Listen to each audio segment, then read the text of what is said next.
What do you do when your team resists the very systems that would make their lives easier and your forecasts more accurate?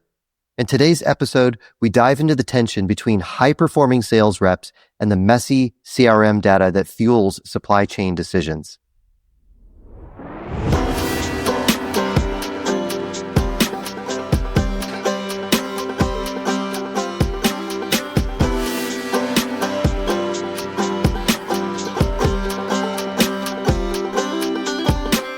Tony Barnes is at the head of sales operations at 511 Tactical, a company known for outfitting first responders and tactical professionals.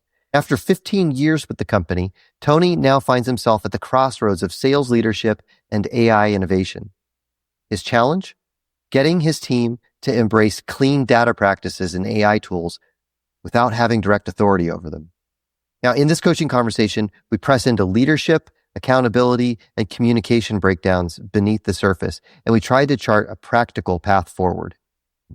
I want for this to be a high value time for you. So let's pretend that you spent, $1,000 on a session and you want to walk away with some serious insight or value or clarity around something that you're dealing with in your day-to-day or during the week.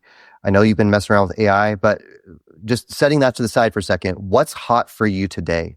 Like, what would be a win as you leave this conversation later? It's hard to put AI aside because it's definitely a focal point. It's in every conversation that we have. And I sort of had a head start on the AI side going to a Gartner seminar a couple of years ago and going to the Sphere in Las Vegas and seeing some of those robots. I don't know if you've seen those, but it was all AI technology and pulling data from information and being able to quickly bring it to the forefront and be able to vocalize it back to the audience. And it was happening so quickly. Yeah. The speed of getting data and bringing it back as an answer was just blowing my mind. And I went there for a Gartner seminar to Vegas, where they were starting to talk about AI and starting to talk about some of the capabilities that we have with note taking and coaching for your sales team. And I caught some of that, but it was like probably 10% of the conference. And that was a year and a half ago. And then I went to the Sphere and I'd seen all this technology too. So my mind's like switching to like, wow, what is the next evolution of sales look like in the innovation, and how can we use this new technology to be efficient and effective in our sales, our forecasting, our capturing of sales pipeline. And so I have a CRM guy, really, really savvy. He loves AI. So we started talking about that kind of stuff. We started messing around with different softwares and different podcast softwares where you put in a couple of books and it'll come out with a podcast. He had done, Wisdom of the Bullfrog and 4 Disciplines of Execution. He put both those books in the software and it came out with a podcast of 2 people giving you an overview, merging the 2 books. And I was thinking, oh my goodness, we can take data for our sales team on their accounts and have them get an overview while they're sitting there sipping their coffee on what's going on in their sales. So we started dabbling with that kind of stuff. And then ChatGPT started becoming big. So we started using that capability. Copilot is what we use on Microsoft side. So we started doing note taking through them. And then also any of our measurements or our metrics, we would get executive summaries from them or ask questions about our dashboards. Anything that's on our Power BI is what we use as a reporting tool for Microsoft. We started dabbling in that. And then I went to the seminar in Vegas this year. And I'm not kidding you, Zach, 100% of the conference was AI. And what I mean by that is every single session was probably 50% about AI. They'd be talking about business practices. They'd be talking about coaching. They'd be talking about hiring the right people.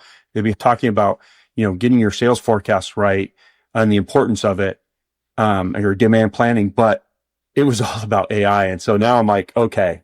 And then you go to all the vendors and there's all kinds of AI tools and services. They all cost money. And so, the mind starts going of like, what is our investment in AI and what tools should I be going after? Every single booth and every tool is really helpful, from a face-to-face coaching session where they're doing a simulation of sales and tracking their speech patterns and their selling capabilities.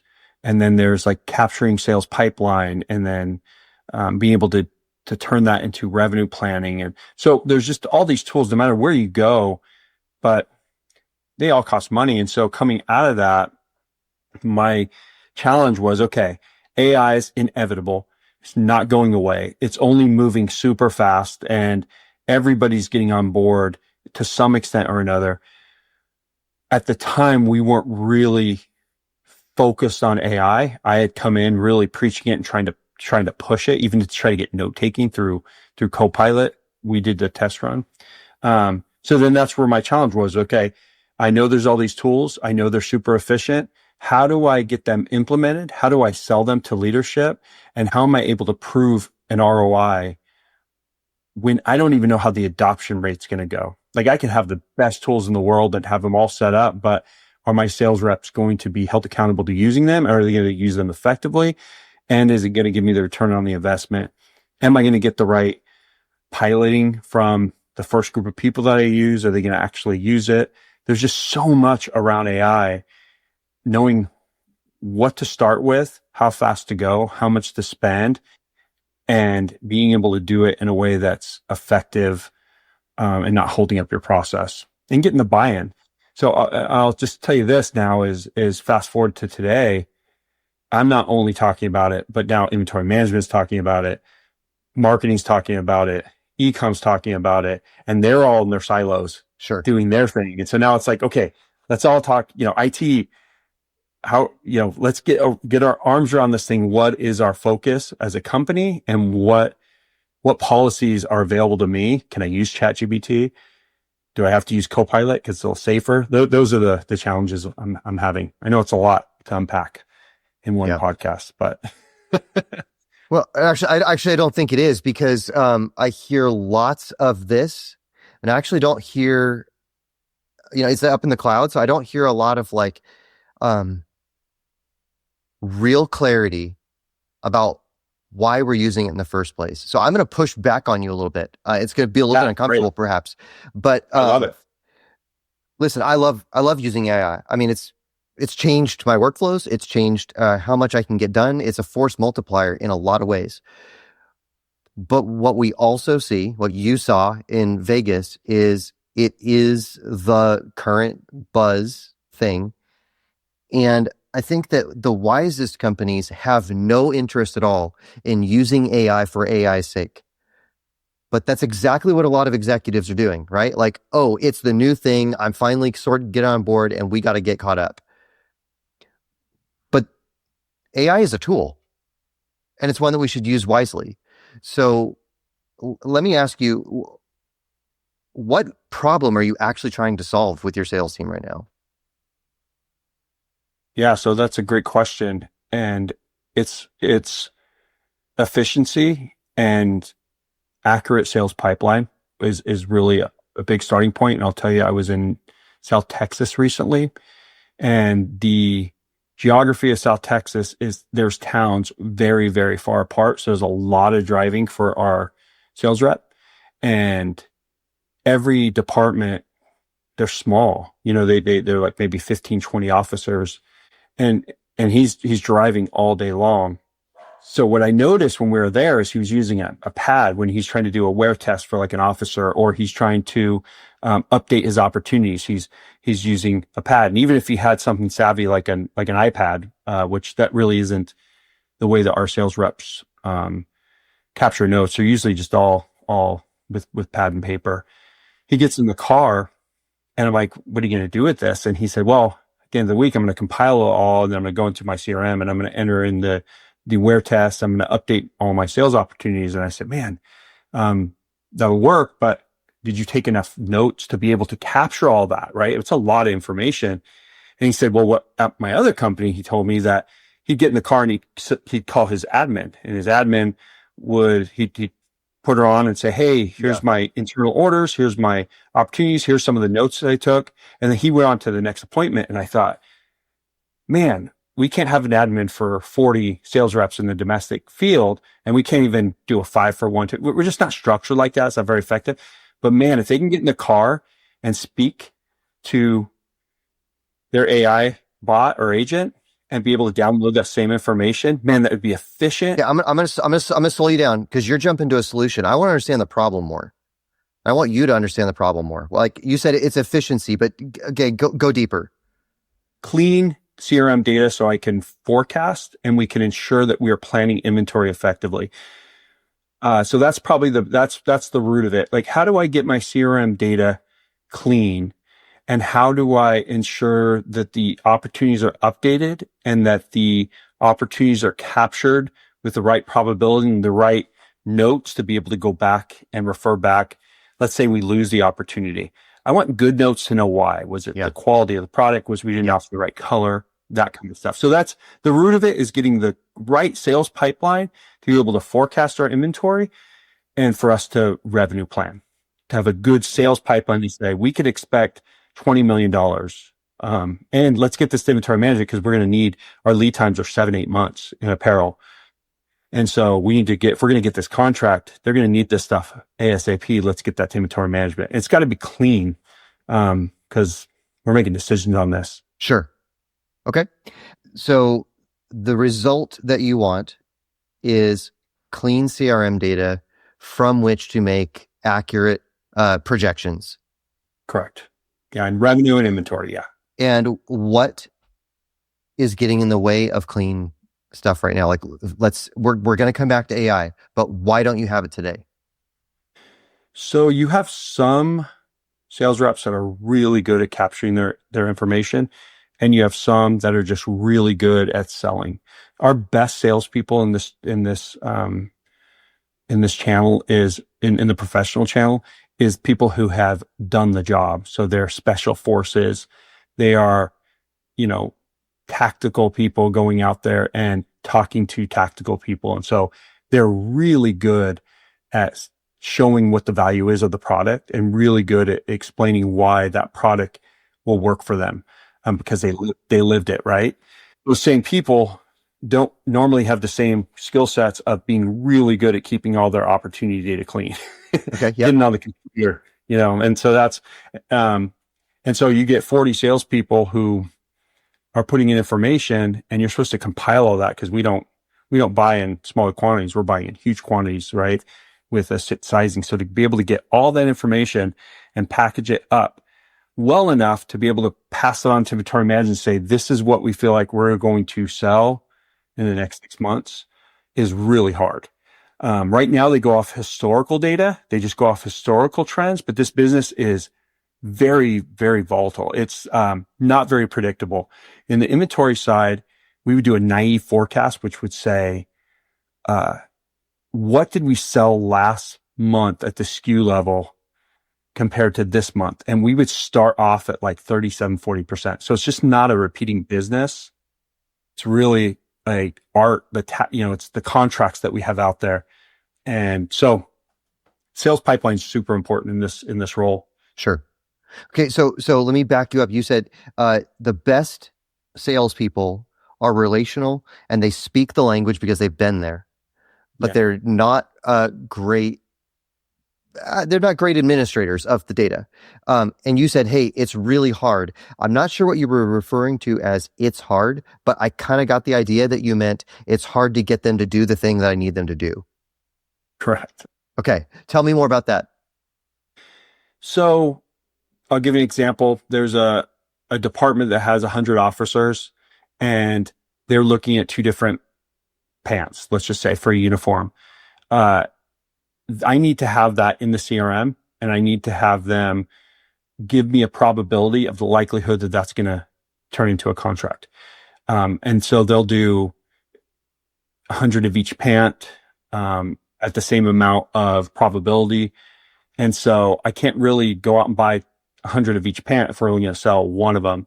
So they have to be constantly in there updating. Every time they have a conversation with their department, there needs to be refining, and then there needs to be a process of like, okay, we're at a stage of just exploration, and then we're now wear testing, And now we feel really good that they're gonna pick a color or they're gonna pick a pant, and we're 80% probable. So there's a whole, planning stage to that.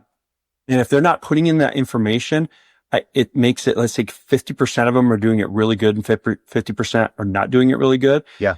I can't use that. Okay. because it's muddy, right? Yep. So it seems to me there's two issues here.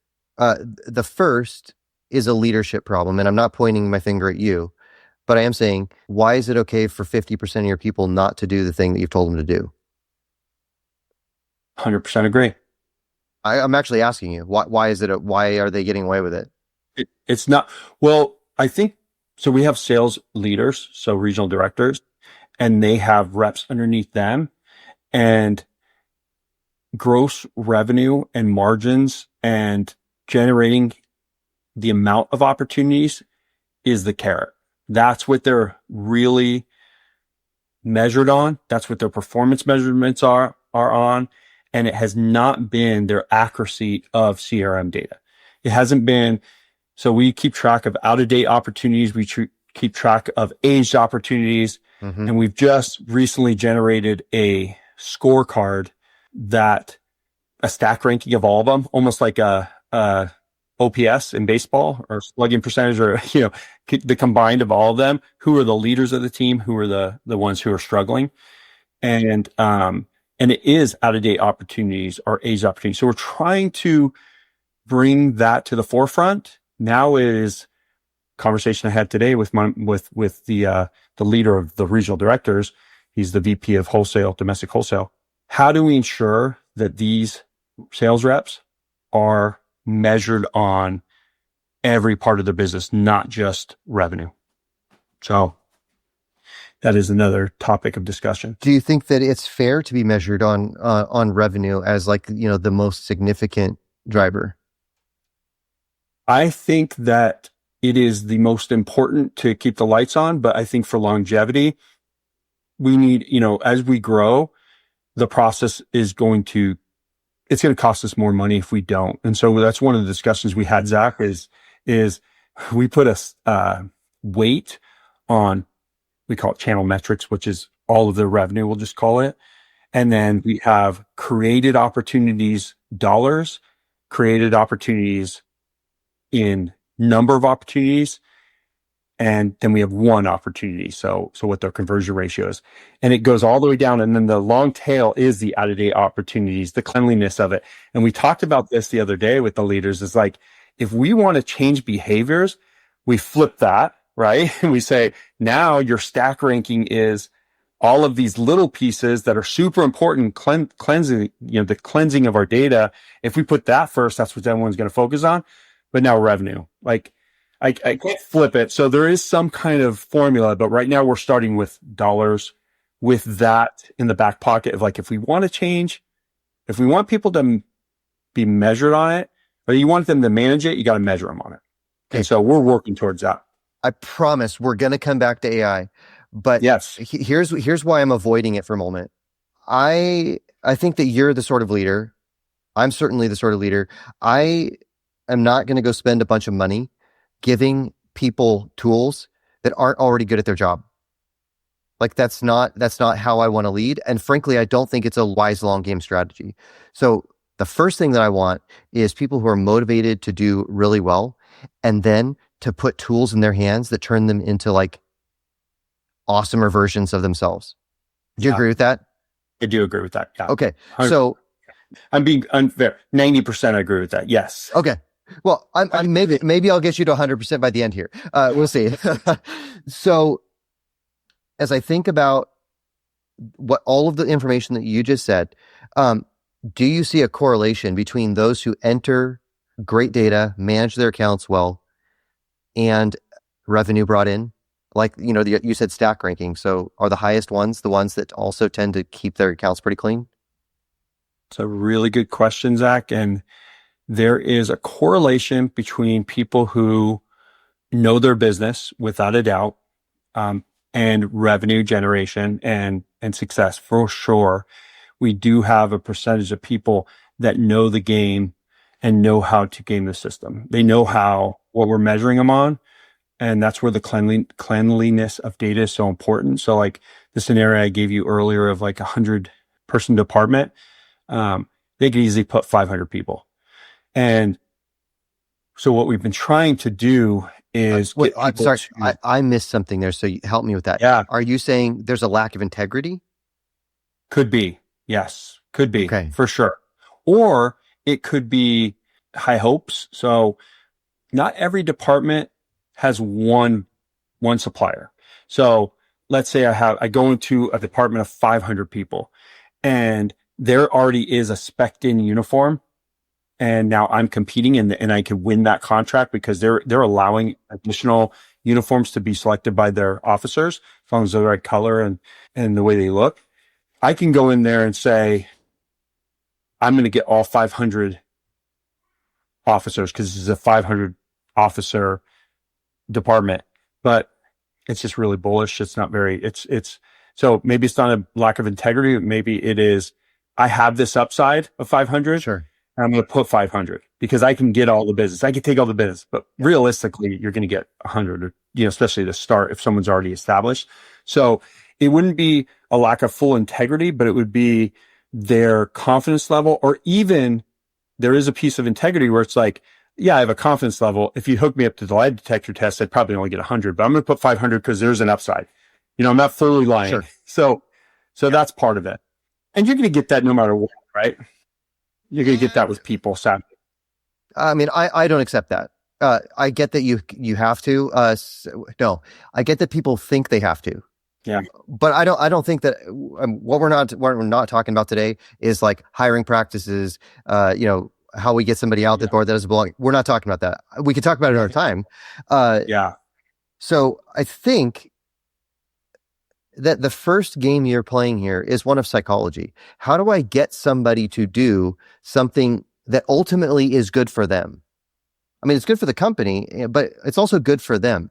And so I'm guessing that the people that aren't doing that haven't connected all the dots yet. So let me see if I can illustrate this, and then you tell me if I'm actually, not reading the game very well here. Um, if I, as a salesperson, even a stereotypical salesperson who is eternally optimistic about getting the full 500-person department, that's part of what it takes to be a good salesperson, right? Is to be really optimistic. So we don't want to confident. crush any of that. Right. But if I fully connect the dots between bad estimates and the financial health of our company, because we're trusting those numbers, ordering inventory, and it's hurting our cash flow, or it's hurting our conversion rates, or whatever. If I fully get that, and I understand that it's actually in my best interest for us to have good numbers, then I'm going to be much more inclined to, put 100. I'm going to be much more inclined to keep all the data clean all the way through. And I'm guessing that there's at least a piece of it that people haven't connected the dots. Am I missing the You're mark right here? on. No, you're right on, Zach. Right on. 100%. Okay, is that an AI issue or is that a leadership issue? It is a leadership issue and a issue for the fact of trying to vet those opportunities. Like, how do you, without going through and really vetting the full amount of officers that are in each department against if they're already spec'd in, it's a lot of information. And that's where that CRM data, trying to get everything in there, is really critical. Yeah. But yeah, you're right. It is. It almost always comes down to coaching and accountability for the leader. But, and that definitely is something that's talked about, but really hard. Like I'm open to hear any advice on that one. I mean, welcome to leadership. If it was Yeah. easy, Right. everyone would be good at it. That's true. Yeah. It is hard, really hard. Yeah. So would it be okay if I role played for a second? Yeah, please. Yeah. I'm going to pretend that I'm you or someone else in your organization. Um, I think the place to start is, are you familiar with the curse of knowledge? No. Okay, so the curse of knowledge is sort of this theorem that says you operate in your sphere as an expert. Like Tony is brilliant at SNOP. You understand all of the metrics. You can see 12 months out. Most of your sales guys can see 3 months out to the degree that it is on one of their accounts that they actually care about. Yeah. When you come and talk to them about the importance of metrics, you do them the favor of dumbing your speak down to like a level 7 so that they can understand it, but you operate at a level 10. The problem is Okay. they operate at a level 2. And so even though you've dialed it down enough to try and communicate in a way that you think is clear, there's still a very wide gap between what they understand and how far you've brought it down. And so I'm guessing that that's probably biting you. And so I think step number 1 for me as a leader is to explain in 4th grade terms why having accurate inventory forecasting is exceedingly important for the health of our organization and ultimately for your job. Because if we are over a barrel with inventory, we can't keep everybody around here. Mm-hmm. So like it is part of what it is to have a sustainable team. It's also what's going to help us get the right metrics so that we can have you chasing the right accounts so that you can crush your commission. So like I'm starting to show them exactly what's in it for them, helping them to be a team player. And then I say, and you know what? That sounds really hard, doesn't it? Because I've sat in your car after you finished a thing and you don't have an admin to call and do a data dump on anymore. And you've got a stack of papers at the end of the week that you're just trying to get caught up on. And so I know what you do. You take the ones that you actually care about, that you think are high probability, you get those entered and you chuck the rest, or they just grow dust in a pile somewhere. I probably do the same thing in your shoes, guys. Like I get it, but how are we going to fix that? And I'd let that hang for a little while. And I'd actually just, probably get them to give some ideas. But ultimately, probably what we're all going to come to is, hey, boss, we don't have time to do all the things that you want. Collecting data the way that you want it is really hard. Like we got enough work. And then I tee up but what if I could give you a tool that would help you to do all of those things, would help you to close more deals with greater accuracy and go to the next tier in commission? I think you've got the heart and the mind of every single person in the room at that point. And adoption is going to be much less of a battle. So give me some feedback. How did that work for you? No, I love it. I think your everything you said makes a lot of sense. And one of the conversations we're having is these people don't report to me. I report to the head of sales, and then there's a VP of, let's say, field sales. There's different channels. They report to the head of sales, and then all these salespeople report to them. And my job is to report on, we call it like the swinging coach, like in baseball. We use a lot of baseball. Like I can see that guy's swing is not going to hit the curveball because he's pulling out, or he's not, he's not keeping in the batter's box long enough, or swinging over the top of the ball. And I can point those things out, but then the performance comes from the director. And so, from the VP. And so we have been talking about exactly what you said, but it's really hard, and you worded it extremely well. And I definitely think you've captured our challenge at the root of it. Now it's getting everyone on board, right? It's getting all those regional directors at VP, like talking that language, because everything you said about making sure that we have not too much inventory that's hitting our bottom line, that we can invest in people, is important for them, to making sure that we don't have too much inventory. Because if you have too much inventory, and we have inventory goals, that you can't buy the stuff that we don't have enough inventory for. And we have so many different layers to this, Zach. And as you speak, I'm like thinking of all the other challenges. We've just finally switched. When I was in the inventory management side, I always thought sales should own inventory, not inventory management, because their information's coming from demand signals that's either historical sales or the art of things that we don't know. Mm-hmm. And that's our demand signal. And then we buy to those. And then when it gets to our warehouse, the only people that are able to sell it are the salespeople, not the inventory management people. So since that sales signals from them and they're the ones that sell it, they should own inventory. Our newest CEO, who's really brilliant, he's just put that on my boss's plate. You own inventory. So that will flip the script. And we've been talking to get everyone comfortable with like, you own inventory. It just hasn't gotten to that sales rep yet. But you're right on. You're right on. I mean, no question what you're saying makes perfect sense. Okay. So, do you think that having line management authority is a prerequisite for getting sales folks to do this? Yes. Are you talking about the regional directors that these salespeople report to, Yeah. that they need to be accountable to ensuring that these people are doing their job? I mean, ultimately, accountability, yeah, certainly required. But I guess what I'm asking is it possible for sales reps to actually connect the dots without somebody telling them you have to do this and being the bad guy that uses the stick? Like, is there a carrot version of this where even you at a not authority, direct line could step in and show them how it's actually good for them? We've attempted that. We've attempted those things that you've talked about inventory. That's their biggest pain point. We don't have enough inventory. So I've tried to share with them and connect the dots to say, well, if we have a good sales pipeline, then we could have a good demand forecast. And if we have a good demand forecast, then we can buy smarter, which means we're going to have better inventory levels across all the SKUs that we need. And I think it's a lack of trust, to be honest, of whether or not their information is getting to inventory management and they're actually purchasing that, because they're one channel of many channels. Okay.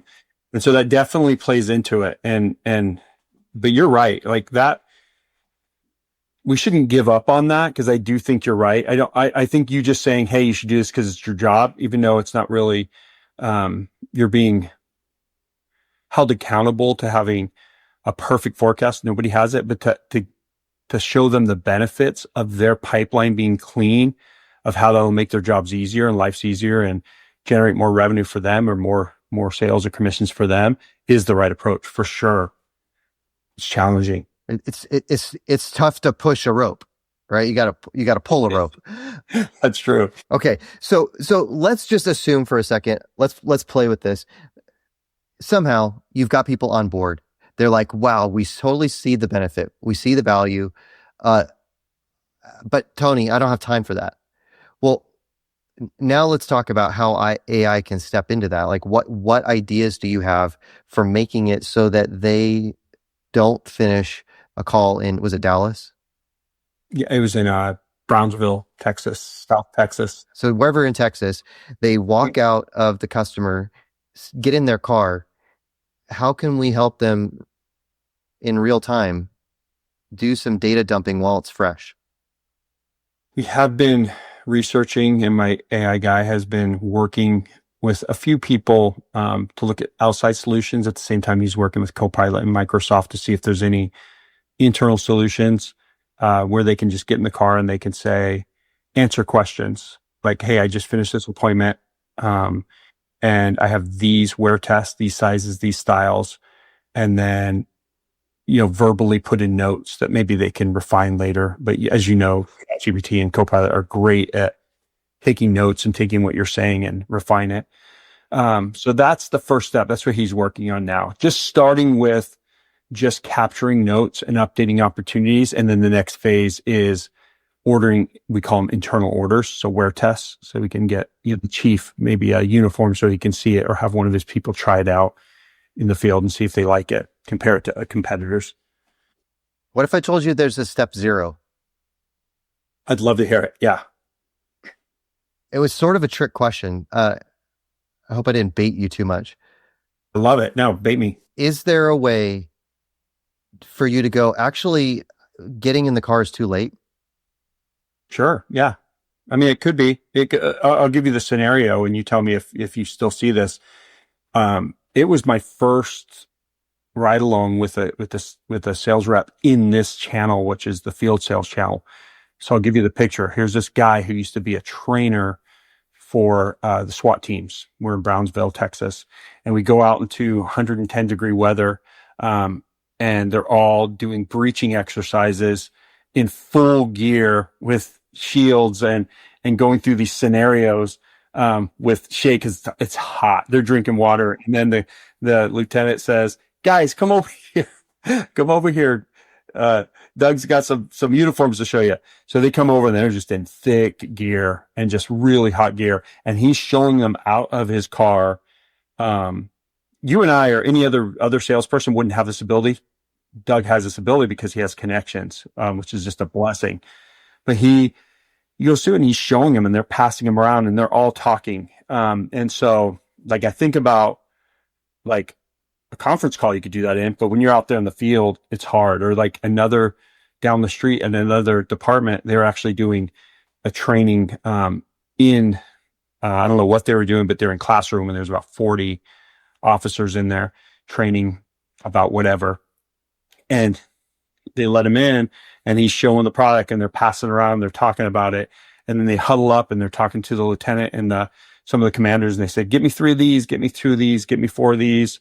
I want them in this color. Do you have them in this color? And there's just this conversation. I'm just watching going, wow, that's not what I expected as a planner and someone who's like I envisioned this before I did that. I envisioned it being a lot more focused, a lot more like one-on-one, not a group of people. So that was really eye-opening for me. I think you alluded to this, but could a chat agent be smart enough to ask the right questions? I mean, walk through a template that helps you to get all of the stuff that you need.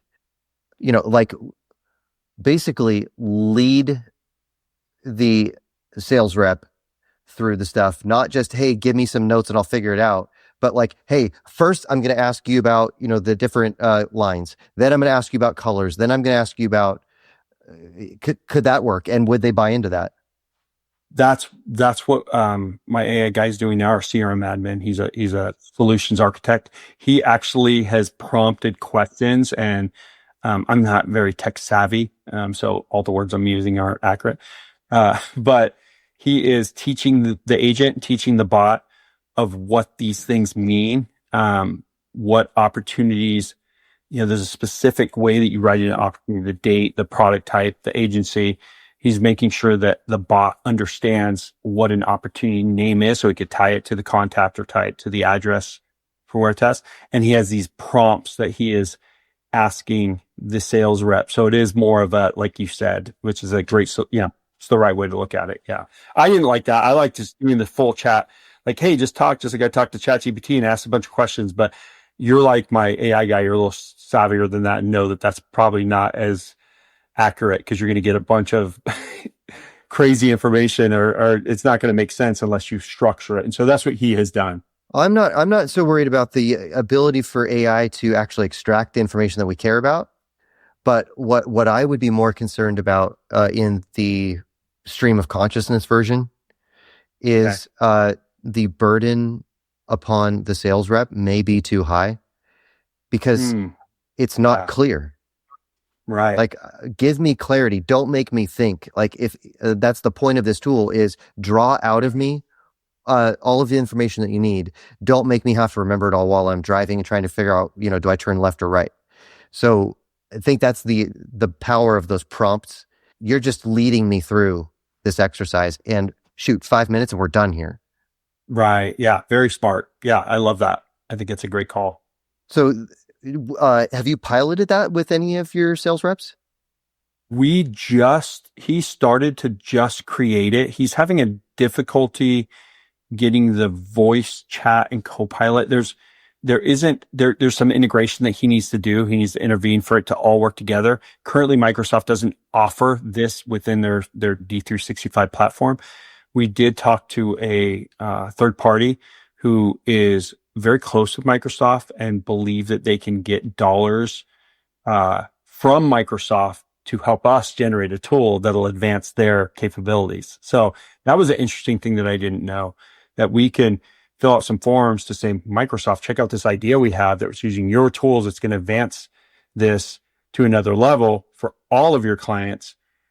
Give us some money and we'll pilot it with this team that you're working with. So we just had a meeting with them today. So that was the first I've heard of it. I thought it was really interesting.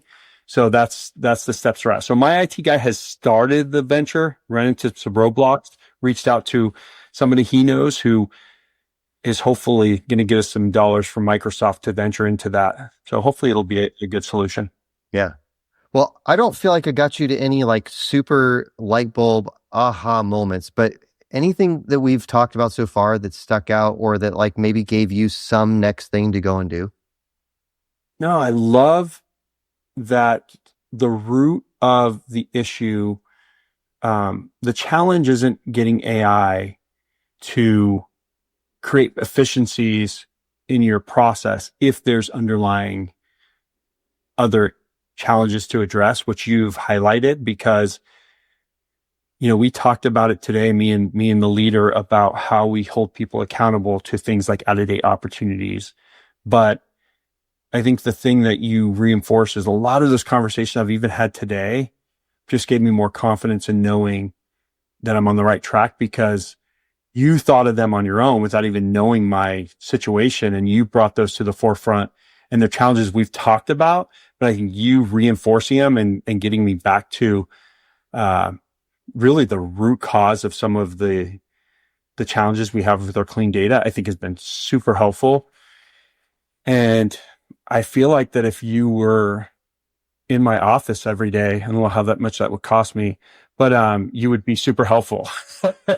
You'd be helpful, because I do love, like, I do get into a place. I think earlier in my career, I was a very, how do you solve for the root cause of the issue? And now that I have 10 challenges that are at the high level, I don't have the bandwidth to work each one of those 10 challenges at the root and bring it up to where I need to be. I need those 10 challenges and those 10 opportunities to improve to be communicated to people who could dig into the root causes. And that's a whole nother conversation. Well, what I heard you say is I need to be able to delegate. Do you have people that you could delegate to? I have people that I do delegate to. I think what we're venturing into now, Zach, and it's really still up in the air, is how much am I the swing coach, or how much am I the head coach for some of these initiatives? Because it is really hard to just identify issues and to point people to what's going wrong, but to actually have them solve and improve in those areas. I'm not the one who are writing their performance reviews, right? So they have to be held accountable to those expectations. And then our directors need to have that same urgency and that same priority. They're getting measured on revenue. And so that's what they're going to focus on, their people, where I'm trying to convert all of their information into better processes and better inventory. There's something disconnected there. Yeah. So just this crazy little idea that just occurred to me as you were saying that, but maybe it's worth kicking around at the leadership level, the idea of, I don't know what the right term is, but like a deflator or a reducer. Yep, you're still measured on revenue, but we're actually going to deflate your revenue by the cost that you're letting run out the door because of bad inventory management. Yeah. Like putting that against the management. Yeah. Well, because then it brings it right back to, oh, this is hurting our numbers, but in concrete terms. It is.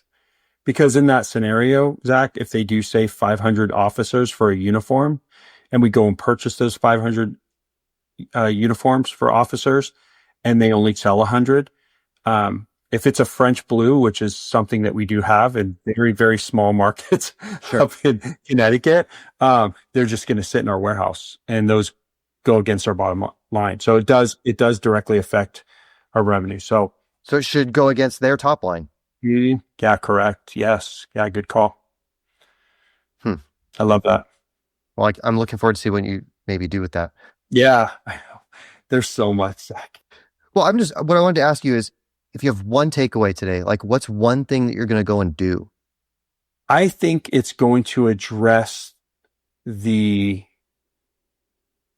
first thing I think that you had said and challenged me on is that a leadership issue, or is it an issue of process or AI? The fact that people are not held accountable to updating their opportunities.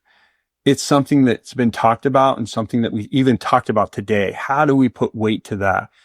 But after this discussion, it definitely is really probably something that needs to happen regardless of AI, because if that behavior doesn't change, or if even the pie in the sky or ambitious projections don't get actualized or are right sized to reality, that's going to be cost effective. Like, we need to still do that, because even if you're sitting in a car saying, hey, I have 500 officers, Right. AI gives that to them. It doesn't matter. Yeah, that's true. That's going to fix the problem. That's true. Yeah, AI did it, but it's still going to be the wrong number. So I think that's probably the thing I'll push harder on. It's easy to have the conversation I had today about that with the leader.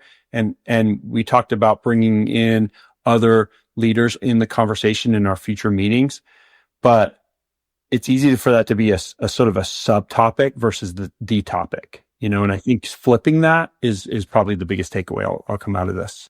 Well, at the end of the day, everything rises and falls on leadership, says John Maxwell. And like he, when he says it, you can pretty much trust it. So Yeah, I agree. Leadership's very, very important in every aspect in our families, in our sports teams, in our everyday business. You need leadership for sure. In our church. Amen. Yeah. Yeah.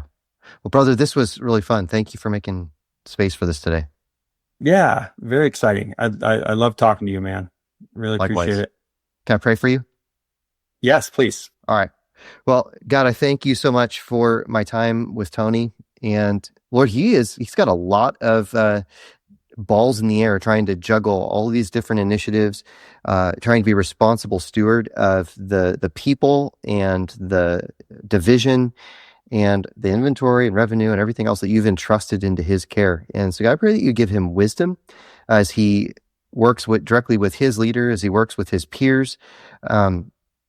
And God, even as he leads, maybe not from a position of complete authority, but as he leads the people that he works with, God, I pray that you would help him to be winsome, to have the right thinking, to see the underlying issues and to attack them with a fierceness and yet winsomeness in his conduct.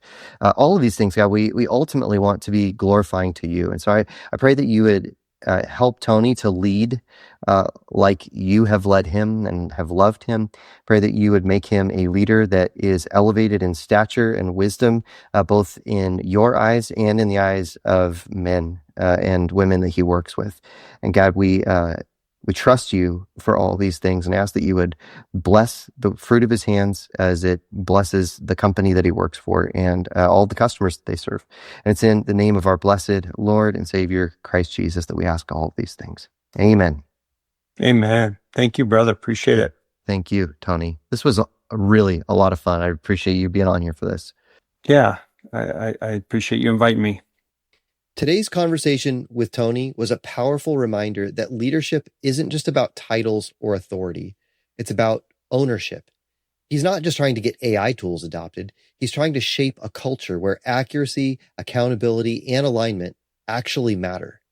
But the real tension that he's facing, and maybe you are too, isn't actually about tools. It's about people, about helping them to see why the extra work of stewardship is really in their best interest. Why a win for the team is a win for them. And that raises a question that I want to leave you with this week. Where in your business are you tolerating half measures that you know are costing you long-term impact? And what if the gap isn't in your systems, but is actually in your leadership? If that question hits a nerve, then let me invite you to set up a quick 15-minute chat with me. I'd love to hear what you're walking through and help you uncover the leadership issues that might be holding your business back. You can find the link to sign up in the show notes below. And now, as we close, let me leave you with this benediction from Hebrews chapter 13, verses 20 to 21. Now, may the God of peace, who brought again from the dead our Lord Jesus, the great shepherd of the sheep, by the blood of the eternal covenant, equip you with everything good that you may do his will, working in us that which is pleasing in his sight, through Jesus Christ, to whom be glory forever and ever. Amen. See you next time.